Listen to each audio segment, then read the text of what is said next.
Hello, y'all, and welcome to the channel. This is the first of a few projects we're going to be doing. It's going to be solder practice boards. It's been a while since I've done any soldering. Uh, this was the easiest one in the bunch. I did have a couple issues with the kit, and one of them I ended up having to do a workaround, but seemed to work fine. And this kit is to learn the differences in resistance and Ohm's law and current. And if y'all can, show me some love, hit the like and subscribe. So I snagged these on Temu. They're relatively cheap. This was one of the cheaper ones and one of the more simple ones, and that's why I picked it. And I just needed something to get back into the whole soldering game here. So this kit comes with a USB for the power supply, so you can provide 5 volts to it. It also comes with all the resistors you need and all the LEDs and the PCB board, the multi-switch, and the barrel jack. And that's pretty much it. Very simple circuit. So I started with the barrel jack for a reason, because the barrel jack has bigger terminals and can take more heat, so I can get used to it and make sure my soldering guns are working right. And it was a good thing because they didn't want to work right, and I had to work on them for a second before I could get them to work. And of course, my precision one, which is a rechargeable one, decided that the battery was dead, so I ended up having to use my bigger one, which is a little more clunky.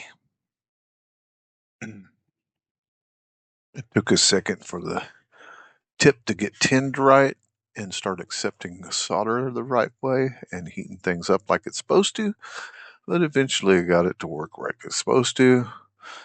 It is a Temu solder iron and it works fairly good, except for every once in a while it doesn't want to tin.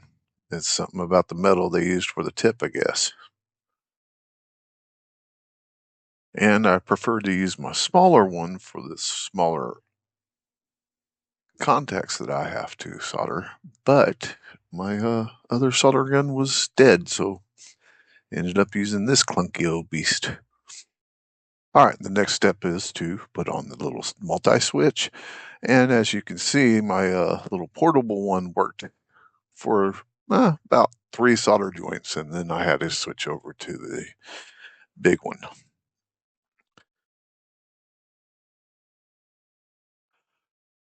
So as a sophomore in high school, we moved from Texas to Pennsylvania, and that's when I started to get into electronics. Always wanted to, but they had an electronics class for high school, and that's how I did it. And then at the last year, I actually worked at a place called Videotech half the day and took class the other half. Texas really didn't offer anything like that back in the day, back in the 80s. And the only thing I really could say too much positive about Pennsylvania is that I did graduate from Pottstown High. You know, so it's kind of funny. And I miss the hoagies and the Philly cheesesteaks. And I went into the delayed entry program and was in the Army as an aircraft electrician for 5 years. After that, I moved back to Texas, where I belong. I am born and raised Texan. So even though I am quite familiar with electronics, by far am no expert. All right, so like I said, I did electronics in high school, and my high school teacher taught us a phonic way of remembering the resistance and resistors and the color code. and it was Bad Boys Rape Our Young Girls, but Violet Gives Willingly.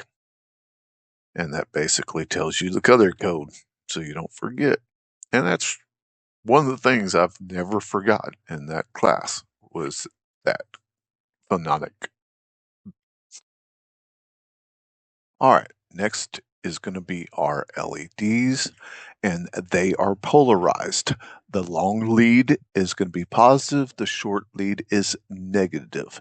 And if you look on the circuit board, the triangle tells you the flow of current. And since we're using negative as a ground, the flow current comes from positive to negative. So that's how we put them into the PC board. And on this PC board, I suggest just soldering the one negative side first and then putting your resistors in and soldering the other side of the resistor and then soldering the LED and resistor leads together since they're so close together anyway, and that's all they do anyway. And that is where my flaw ended up happening. On the PC board, one of the holes weren't quite through. I could not get the lead through, so I ended up soldering that resistor on the back to right directly to the lead on the LED, and it works exactly the same. So now that I am old and it's kind of hard to see up close nowadays, um, I have cheaters and a magnifying glass for that purpose, but it does definitely make soldering a little more difficult when it's hard to see where you're soldering the leads. But I did pretty good otherwise.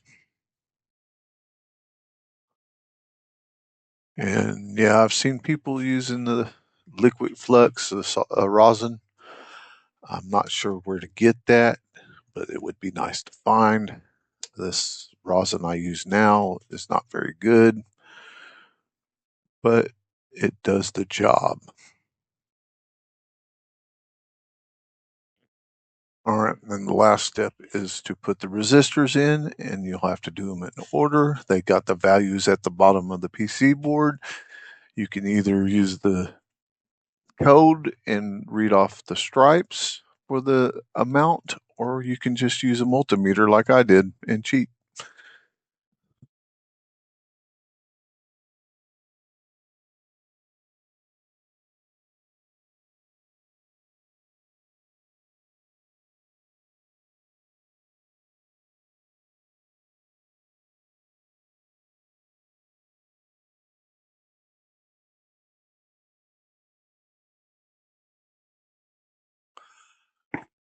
So this is where I had that little issue. If you noticed, it wouldn't go through, and those leads are very thin, so they're very bendable, so it's hard to get the resistor lead through there. And so I had to fix it. And there were a couple of more holes that were kind of clogged, but I was able to use solder wick or the solder iron to get the lead through. That was the only one that I could not get through. And if I had the right size drill bit, I probably could have gotten it. So the one thing you want to make sure of is that you're putting the right resistor in the right spot. It'll still work, it just won't work right because it's meant to show you the corresponding differences in current flow due to the resistance of the resistor. All right, now that we're getting those inner leads, I'm soldering inward and clipping the leads as I go along every couple of solder joints just to make sure the leads are out of my way where it makes it easier to solder the other ones. So, as an aircraft electrician in the Army, I dealt with electrical systems on the helicopter and the pneumatic system for some reason. I worked on the OH-58 Delta models and Charlies and the UH-1H. The OH-58 Delta is the one that looks like a little ET on top. with all the electronics and the thermal imaging and all that stuff. All right, all we got left is to put the little standees on. Did a little trimming on the leads just to make sure that nothing was shorting. And then we'll test this little sucker out.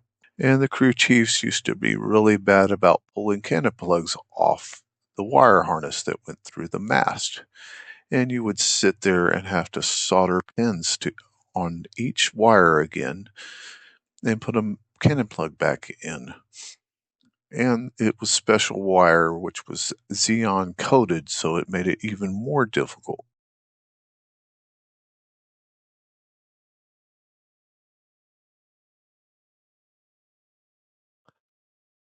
So you flip a switch, it lights the LED up, and each resistor increases in resistance and therefore decreases the current and makes the LED dimmer. And that's the only purpose of this little board. Thank you for watching, and please like and subscribe. And y'all have a good night. And there'll be more to come.